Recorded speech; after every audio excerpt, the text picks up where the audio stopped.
Oh, how we've missed you. Welcome to the after show for The Flash, Season 5, Episode 18, Godspeed. So today we're talking Nora's origin story and the way Team Flash is handling it, plus a little news and gossip and baddie breakdown. Let's get into it.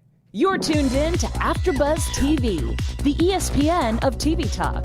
Now, let the buzz begin. Yes, AfterBuzz TV. What's going on? Let's let the buzz begin. I never know what to sing there because I love our music in the beginning, but that's okay. So yes, you guys, welcome to the after show for The Flash. This is Season 5, Episode 18, Godspeed. We are talking Nora's origin story. We finally get to put some pieces together on how she met Thawne and why she'd be so into him and what's going on with that, and the way Team Flash responds, including her mama and daddy. And then plus we have news and gossip, which is always great, by Chauncey K. And because we're missing our awesome Zach Silverman, we also got a little mini baddie breakdown for you. But before we start this party, let's get into it. I'm your host, Jamie Alexander, and I couldn't do it without my girl. Hey, y'all, it's Chauncey K. Robinson. All right, so here we are, The Flash. We had a little mini break, and we jump right into the action. So, what do we think about this episode overall? I thought it was necessary. Amen. I definitely thought it was a necessary episode just to finally get some perspective on Nora. I have some qualms with it, but I thought it was a necessary episode.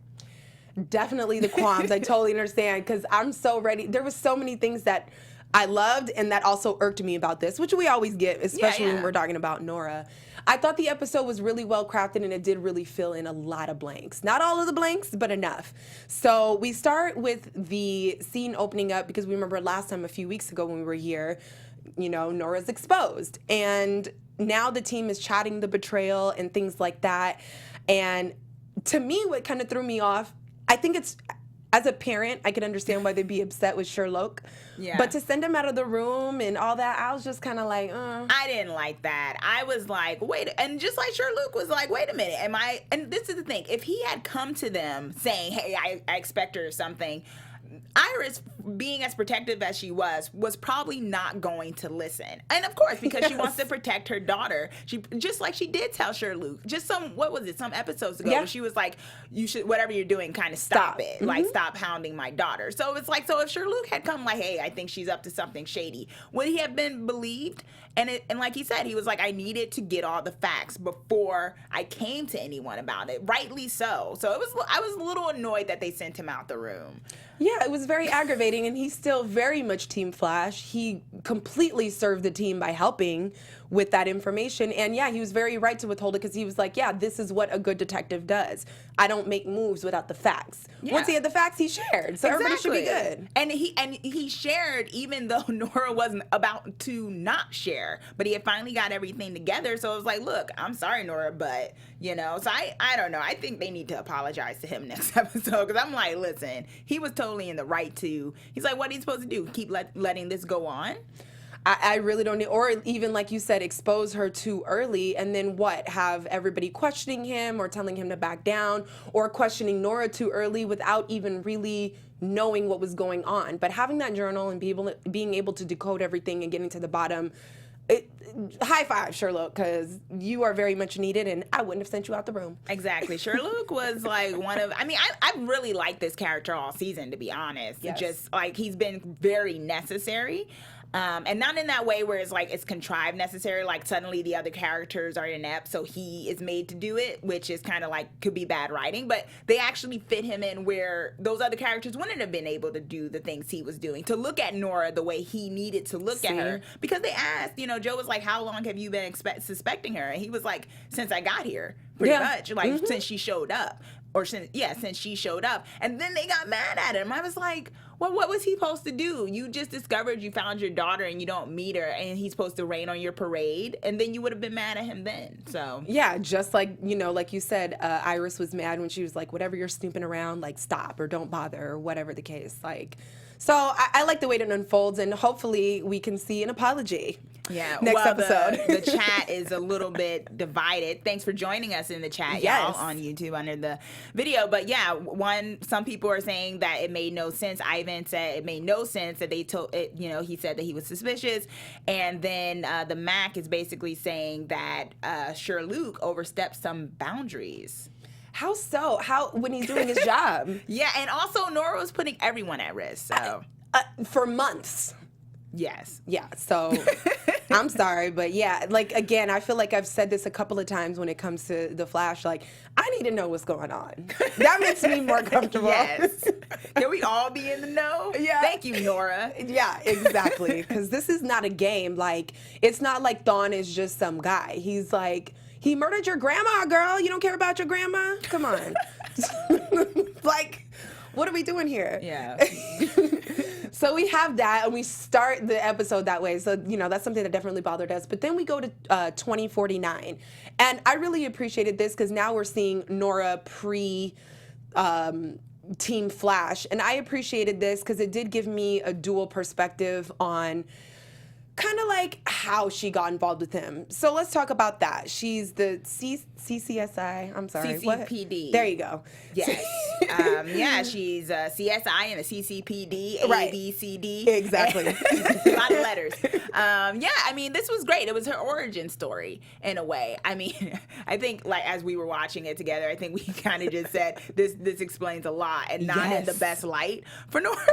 God, Nora. But it explains a lot of her behavior tendencies. Mm-hmm. But yeah, it was kind of cool to see 2049 Central City, you know? Yeah, and her little homie Leah and all of their shway and it like was cute. Yeah, it was really cute to see, you know, 2049 version of. She did remind me of like Baby Barry when we first met Barry and he was doing his thing. So that was really cute and very reflective of, okay, you are just like your father. Yeah, Leah was giving me Cisco vibes too. Yeah. When she was naming, Well, she was trying. Yeah, trying. Yeah, Hot Flash. Right, Hot Flash, little femme Flash. She gave me with some cute stuff, but Hot Flash, I was like, yeah, no, we're gonna leave that one out. Yeah. But yeah, so it was really, you know, it was such a way to see how Nora, she's such a mix of Barry and Iris because, you know, she was running in late to like, oh my God, what's going on? That's how Barry used to do. But then she also had that detective style storytelling like her mom, like putting the pieces together and things like that. So now we have this whole breakdown where she's figuring out what was it, Velocity 9? Yes. I wrote it down. So the Velocity 9, and she's kind of like figuring out what's going on with this case, and now we get introduced to Godspeed, which I was really a fan of his costume. That's just me, though. The costume was very cool. It was a very cool costume, very much stood out because up to this point, you know, when it came to the good speedsters, we tended to get like bright reds and yellows for like Wally and stuff. It's true. And for this particular one, it was a little bit, you know, very bright. And usually with the villains, it's kind of like a dingy dark color. Like Zoom was kind of like a dingy green, bluish thing they had going on with him, and like darker reds for some of the others, except for Thawne. He was yellow. Yeah, like dingy yellow though. Yeah. So like this guy was very bright. So, and we'll talk about him a little bit more, Godspeed himself. But yeah, I dug the suit. Yeah, I'm not mad at it. I thought it was good. And so, you know, she gets to the bottom of what's going on, and, you know, Iris is out of town, and things start to unfold, and we get introduced to the fact, like, more of the layers. Because I remember at the beginning of the season, we were like, good Lord, why is Nora so mad at Iris? Yes. And now we're getting even more of those layers. So she's finding, her little friend found out that whatever was underneath her shoulder was a device to dampen her powers. And this is after Godspeed zaps her, and, you know, she finds out she has powers or whatnot. So that was fun. But where we got a real taste and reflection of who Nora is why does she go down there when the bank robbers, what was she planning on doing when those people robbed the bank?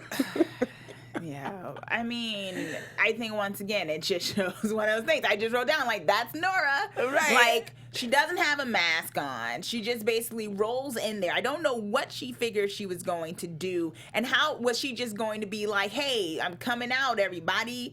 So everyone's going to know like, you didn't want to tell your mom about your superpowers at first, but you were okay with, like, the general public seeing you? It's just wild. It makes no sense. And this also shows, like, why doesn't she... I mean, it's a very reflective of the now time. Like, you're not going to the people who know you best to even have a conversation. Exactly. And really, I think that's part of why her friend died. Yeah. Okay, explain that. Yeah, I mean, like, you don't even know what you're getting into as a speedster with a speedster, but you dive right in because you find out you can run fast and try to solve the case. No backup, no CCPD, no nothing. But you go into the Stag Industries to get the missing piece of the whatever that the Godspeed needed to stabilize the Velocity 9 to keep his speed for long term, and thought you were just going to solve it yourself. Yeah, I definitely agree with you there. It was just, and I think once again, this shows her behavior of how she has a very hard time of bringing other people in, and Barry talks about this later in the episode, which we'll talk about, but, even in the midst of it, she's like, I can't talk to anybody. I'm like, so where is everybody else? I mean, I get it. You don't trust Iris or whatever, but did Cisco die? Is Kaylin not around? Is anybody? Were you just isolated all your life? Like, to the point where, not even about the powers, that you couldn't even get help from, like, a fellow colleague or someone? Joe, nobody? No one's around that you can talk to about police work, at least, And so she runs in, and you put your friend in danger in a way. Oh, you open it up while I'm fighting this guy I've never fought before who has a suit, and here I am in my sweatshirt. Gym clothes. Yeah.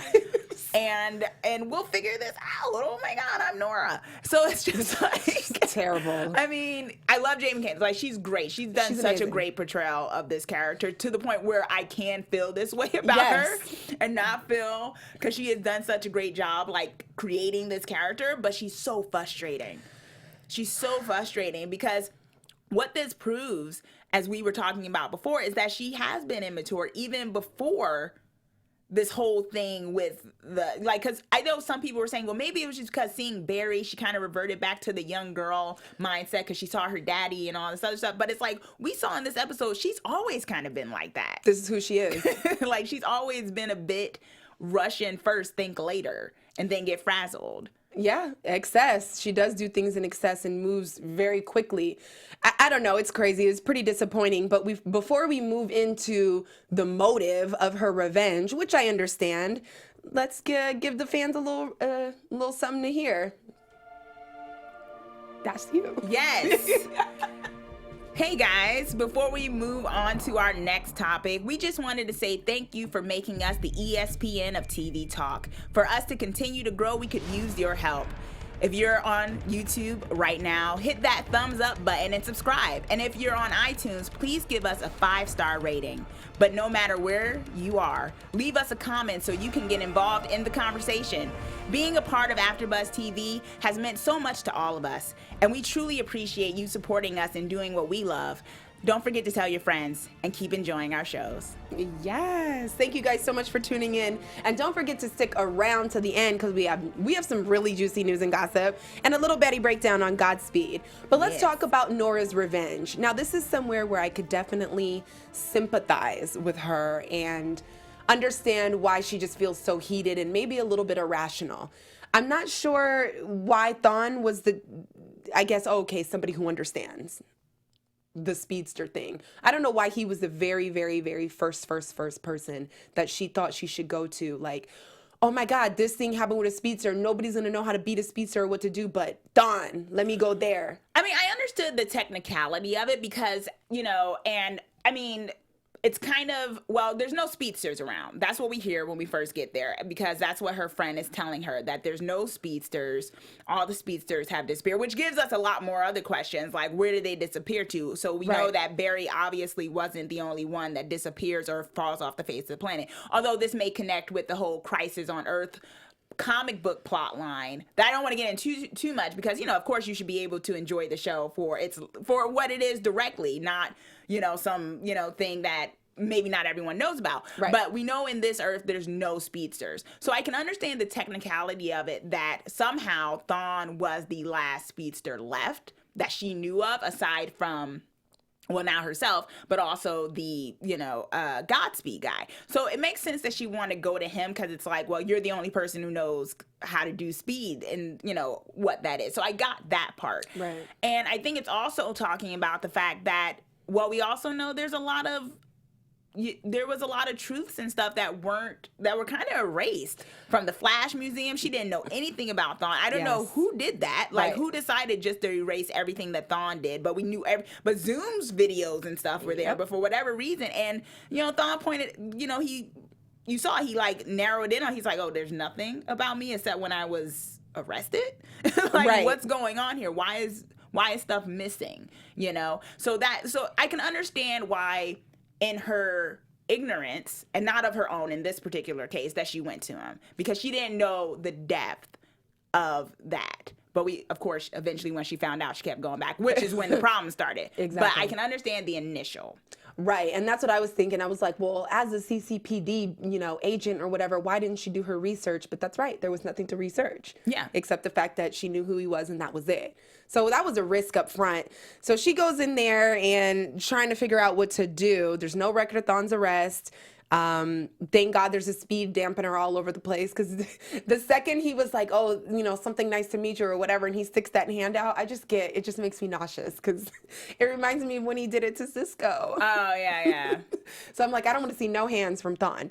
No hands. So I could definitely see, and then one quick thing. I do agree with Iris to an extent on bringing Nora back in to start to tell her story. So after Team Flash reads the journal entry about her friend dying, it is kind of like, all right, let's talk to her. Let's get a second chance from her and have Nora share in the experience of us trying to figure out what's going on. And I think it was safe to let her out at that point. Yeah, I mean, honestly, I get why Barry put her in the cell. I didn't think she was like an actual threat to anyone. I think it was more so, we can't trust you, don't know what's going on. But I didn't think she was going to attack anyone. So I agree. I think it was totally fine that Iris brought her out. I mean, yeah, maybe I would have put her in handcuffs. I don't know. But yeah, but I didn't think she was going to attack anybody. So. No, because her threat comes out of stupidity, not out of being malicious. Yes. So it's like, did Thon tell you, oh, well, when we find out, you need to do this, and you think that's right because he told you it was right? It just gets crazy, because the fact that you were even dealing with him in the first place after certain knowledge is just mind-blowing. But I love the way that she was included, and, to share the reason why she was on this vengeful thing. Okay, so Godspeed comes back, and she's basically on the comm, whatever kind of tech they got going on, to figure out how to remove the piece that's going to make Godspeed a forever speedster. Because then, if there's no speedsters left, who's going to protect everyone from this new made speedster? So she goes and takes the little Justice kidney League, thing. No. Yeah. I don't know, crossover or something. I don't know. Right. So she gets the little piece or whatever, and he's kind of walking her through how to do this, and that was reminded me of he used to do that for Barry and really helped him walk through things. So that was good. Yeah, someone in the chat actually said it was pretty cool hearing him say, run, Nora, run. Ivan actually said that from the chat.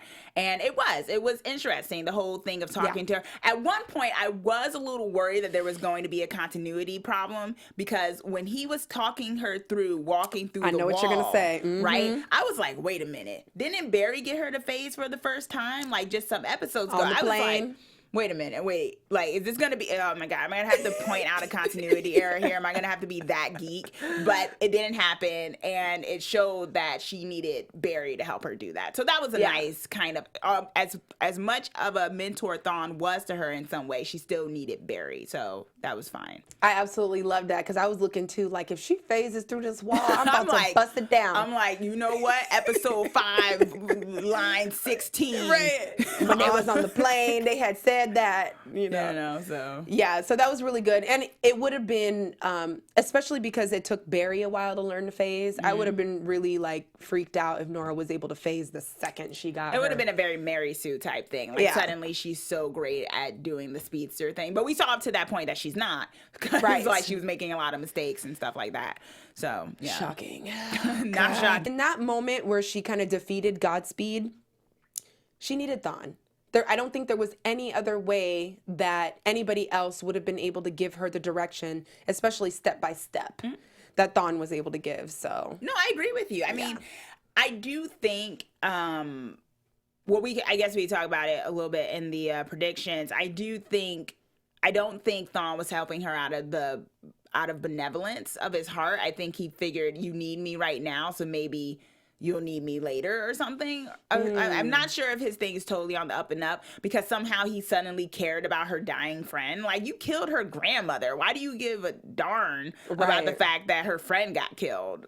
I think he gets off on being a part of something. I guess. Like, he hasn't been he hasn't been out of that box for however long he's been in there. So to even feel speedster, whatever, like, oh, I remember the the wind burn on my face and your jeans are I think he just got into like, dang, I remember that speedster life. Like, it's just a little bite of something for him. It was probably addictive. selfish. Speed is addictive. You know? The speed force that, so I get that a little bit.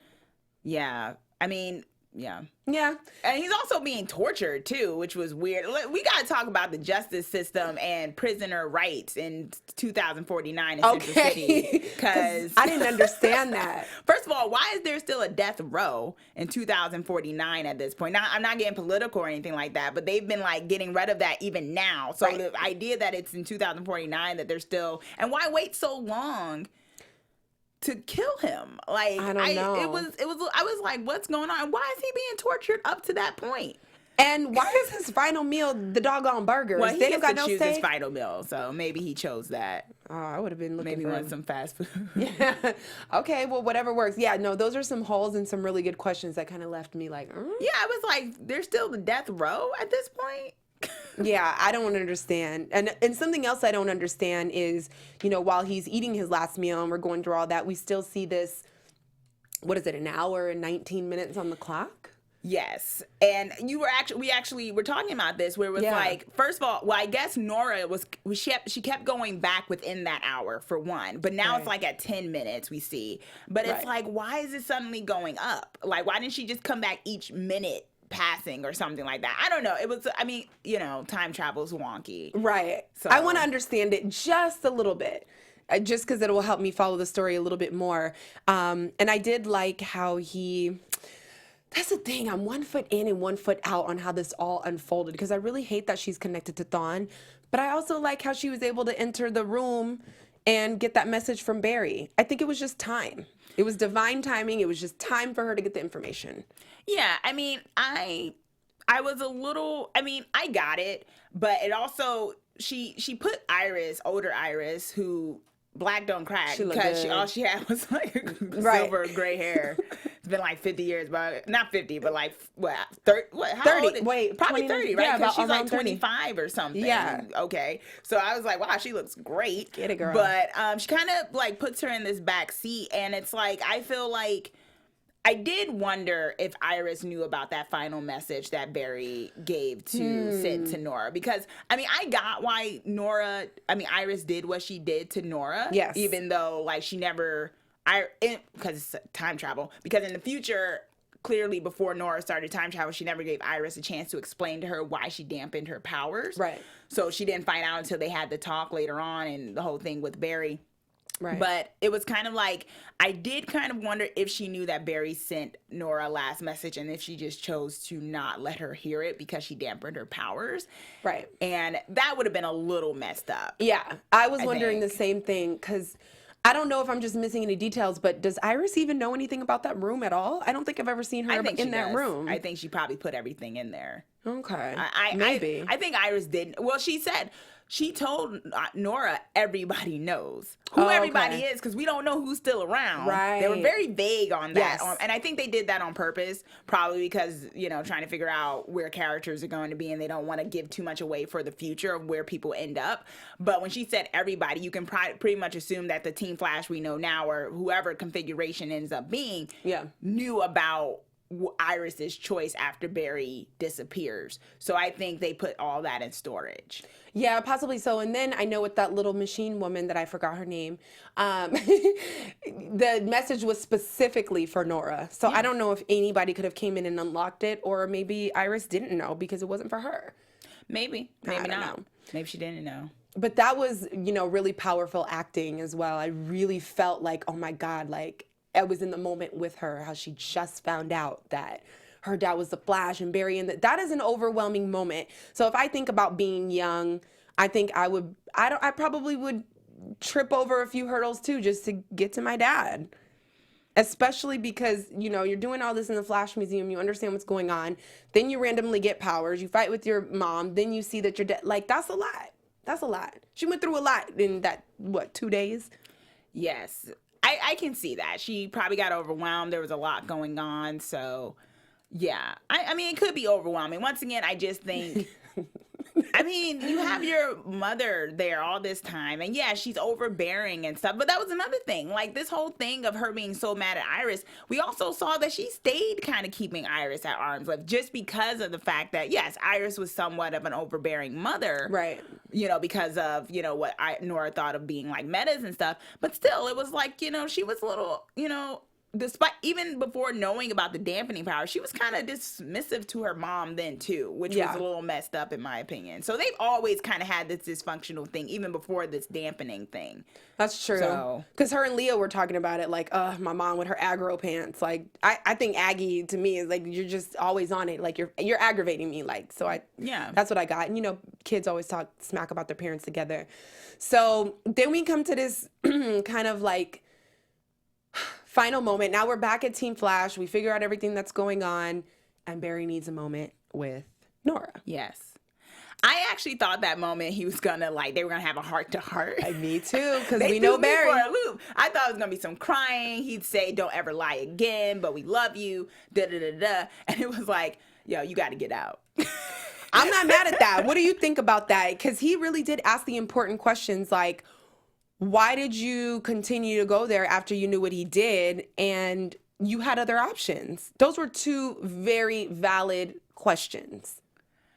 Yes, they were. And I definitely want to hear what the chat has to say, because yes. I feel like we are somewhat in agreement that Barry was in the right to still be angry. And when last episode, when she got found out, I honestly was yelling at the screen, yes, finally. Yes. I wanted her to get found out because I felt like she was doing some dirty stuff, not in the sense of insidious. I think we found out from her origin story that she was not being insidious about this, but she was making a lot of bad mistakes, and she was making choices for other people by not letting them know. You basically had, and this whole cicada thing of why she came back, because it was the one case, and we got to talk about that, because that was a little anticlimactic, that was the only reason why she came back, because she just never solved it. I'm like, wait a minute, that's it? Right. But it was kind of like, you basically inadvertently had your father, whose mother was killed by this guy, working with that guy because he was helping you. Mm-hmm. You had him working with Thawne and he didn't even know it. You know how deep that goes for Barry? You know what I mean? So I was in agreement with him that maybe it was ready for her to go, because obviously there was no other reason for her to be there except, the glaring thing of why he disappears in the future. But that's neither here or there, because no one seems to be nobody's really talking about it. Paying attention to that. But it was kind of like, I got that. What I didn't agree with was that he didn't let Iris know. Oh, yeah. Iris don't got no speed powers, right? So it's like, you basically took her to the future, and Iris won't be able to see her again for like another 25 years. Did you think about, I get it, Barry, but that was a bit, you're still a co-parent. Absolutely. It was a very selfish choice, but at the same time, I do agree and it needed to be done. But I do definitely think he should have told Iris that's her mom. And she's the one that's going to, I don't want to say stuck with her. That's terrible. But she's the one that's, stuck with her in the future. So it's just kind of like, I think that decision could have warranted a little bit more working through, like mentally, like, let's work through this a little bit and then let's decide and send her off and figure it out. Yeah, he wasn't, this is probably the most angst that we've seen in West Island. And I'm here for it because, a couple can't be, a TV couple can't be perfect all the time. Right. So, it's fine. Let's get through this.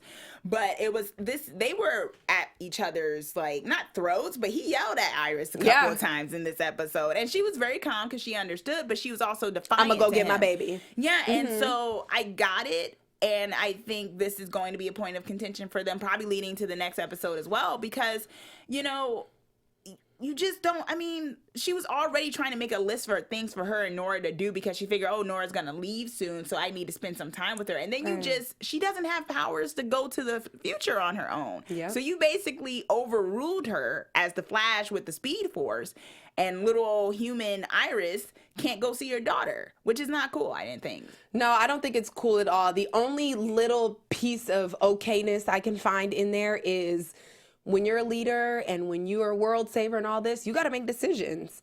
And as a married couple, no. But as the Flash, maybe. Because Nora is a danger. Thawne is his worst enemy. we don't know, and he's very conniving and manipulative. Yeah. We don't even know what he could have placed in or on Nora that could shut down the whole. It's just too much to think about. I don't trust you. I would have been the same way. Like, as a leader, that would have been what I've been thinking about first. But as a parent, nah, absolutely not. So I have to agree with you on that. Yeah, he was definitely, and you're right. He definitely said, he was like, I can't trust you. I can't have anyone here. No, I can't trust. You cannot. You can't be here anymore. Like, I mean, already her being there could mess up time anyway. So it was like, well, at this point, there's no reason for you to be here anymore.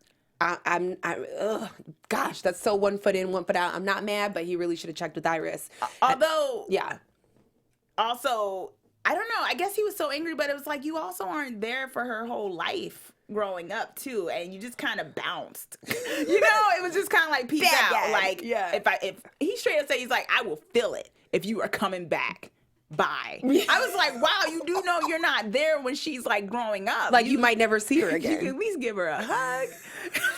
Like, can we hug it out? I won't see you ever again from this moment. Right. That Good was point. a little extreme. I was like, man, he's mad. He is, but he's always been that mad when it comes to Thawne. He always loses his crap. And when Thawne told him that. He was like, I knew, that's why I told her not to tell you, because you're so emotional. Which is also annoying. I'd be like, I am not emotional.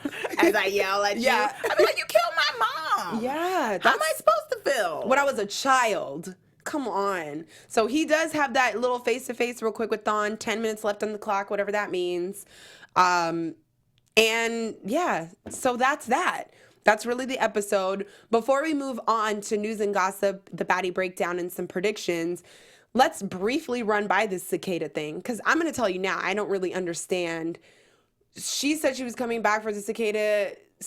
I don't know. I don't understand. Well, what I got lost from it, and that's why I felt like it was sort of anticlimactic unless there's another reveal, because the thing is, what we found out, you know, I initially thought Nora came back because of the fact that her father disappears in the future. And like, yeah, the cicada thing, but also, Dad, let's figure out why you disappeared. Maybe I can figure it out from here. Right.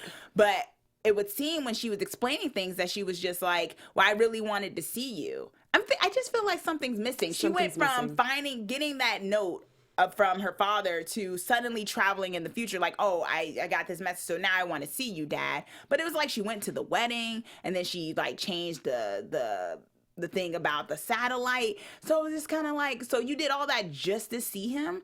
Why not try to figure out why he disappeared? Right. But then she says, yeah, the cicada thing. And then they kind of just didn't dismiss it, but it was like, oh, well, you know, it was the one case neither of us solved. So I'm like, wow. Right. So that's it? That's it. Exactly.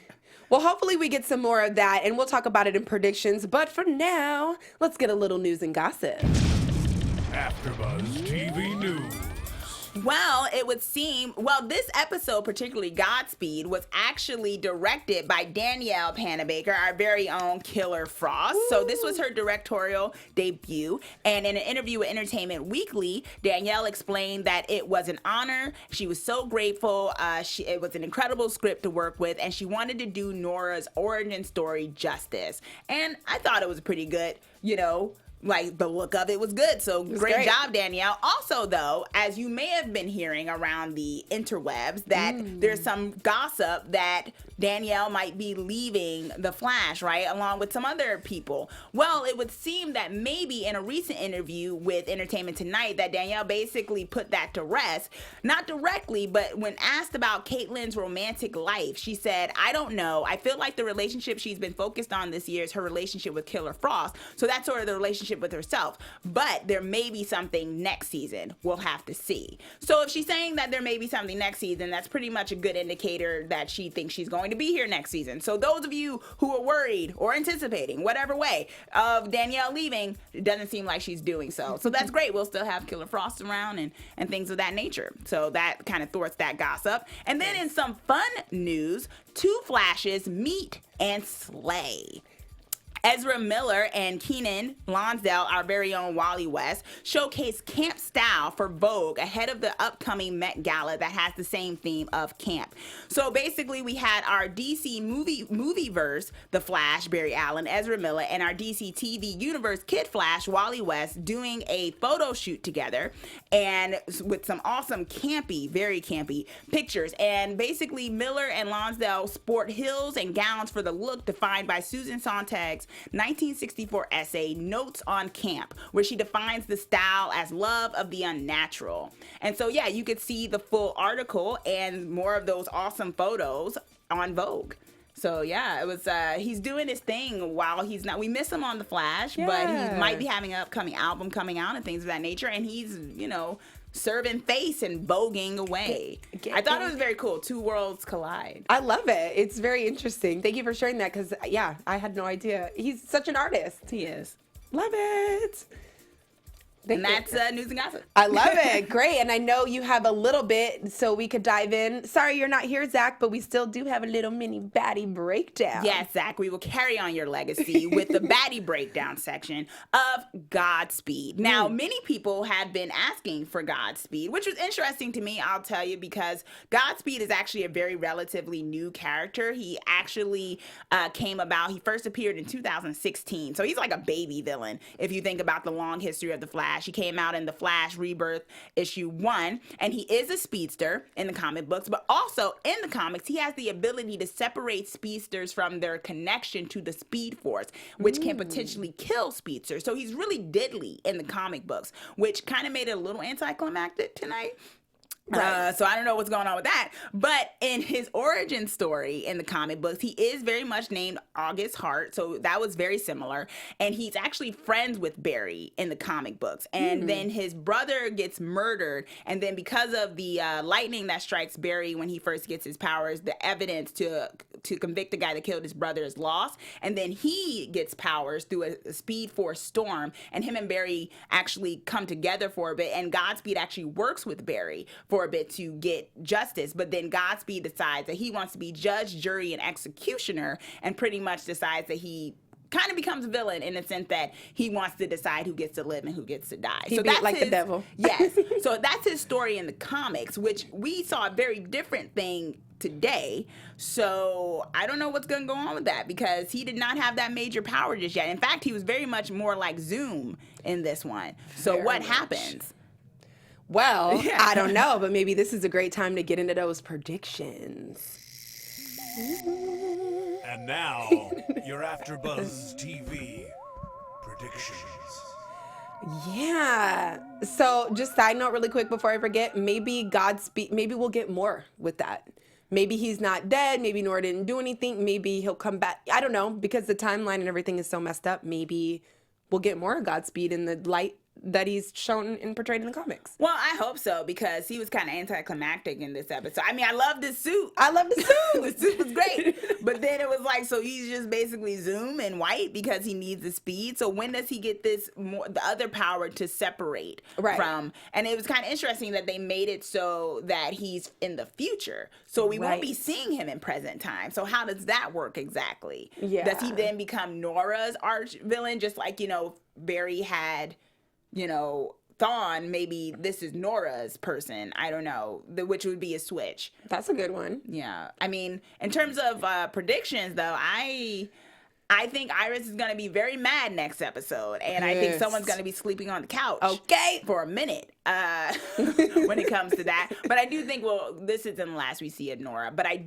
think Thawne has ulterior motives. Maybe not completely evil, but I do think he has a reason for doing this, and I don't think they're going to kill Thawne by death row. I don't think that's happening. I don't think so either. I definitely think there's gonna be some awkward pivotal moment coming up where whatever he's been planning with Nora this whole time is gonna catch up so he doesn't die. Yeah. And that's something that I'm afraid of, but I think it's gonna happen. And according to the previews, I think I think Iris is gonna go try to get her daughter or something. I think she's gonna try to time travel herself. Which it's fine, but I'm also worried that might mess some stuff up. What if she sees her future self? It's going to be really weird. Yeah. Like everyone now, it's like free for all. Everyone's doing time travel. Cicada's daughter comes back. We just had a whole thing like for a couple of seasons about the craziness of time travel. And now everyone's doing it willy-nilly. Exactly. I don't know about that. Yeah, season 2 and 3, I think it was like the most fragile thing you could ever do. It was like, don't do it. You like see this cup? Yeah. You see this cup and this crack in this cup? Right. Like, it's just So I was like, yo, I'm just gonna hop over. Yeah, whatever. Like, we're just time traveling. Like, I'm taking her back. She coming over here. We just doing whatever. So I hope that one prediction that will be valid is there's an apology for Sherlock, and he is like brought back into the circle. So we demand apology for Sherlock. I think that's only fair and right. And maybe we'll. You know, I really don't feel like I need to hear anything else about Cicada. Maybe it'd be great to move on to figure out when we can start to integrate Barry's disappearance. Yeah, that's to me the bigger thing here. I'm gonna be mad if this Cicada thing doesn't connect to a bigger plot line. And not just his daughter being back and her being really evil too. Like this has got to connect to something bigger because this doesn't make sense. Yeah. So we hope we're right. Season. I mean, it's been not so the whole much. season, but most of it. Yeah, most of it. Yeah. So I don't know. What do you guys think? Please always let us know in the chat. We love chatting with you and hearing what you have to say. Thank you guys so much for tuning in. We'll see you same time, same place next week to see what really happens. I'm your host, Jamie Alexander, and you can find me on Instagram at Jamie Alexander. And y'all, it's Chauncey K. Robinson, and you can find me on my self-named YouTube channel, Chauncey K. Robinson, where I do horror reviews, movie reviews, and all types of reviews. And also on Rotten Tomatoes, as I am a TV critic certified. Love it. See you guys next week. Our founder, Keven Undergaro, and me, Maria Menounos, would like to thank you for tuning in to AfterBuzz TV. Remember, we're not just the first, we're the biggest in the world, and we're the only destination for all your favorite TV shows. Whatever you crave, we've got it. So go to AfterBuzzTV.com and check out our lineup. Buzz you later. The views expressed herein are those of the hosts only and do not necessarily reflect the views of AfterBuzz TV or its owners or principals.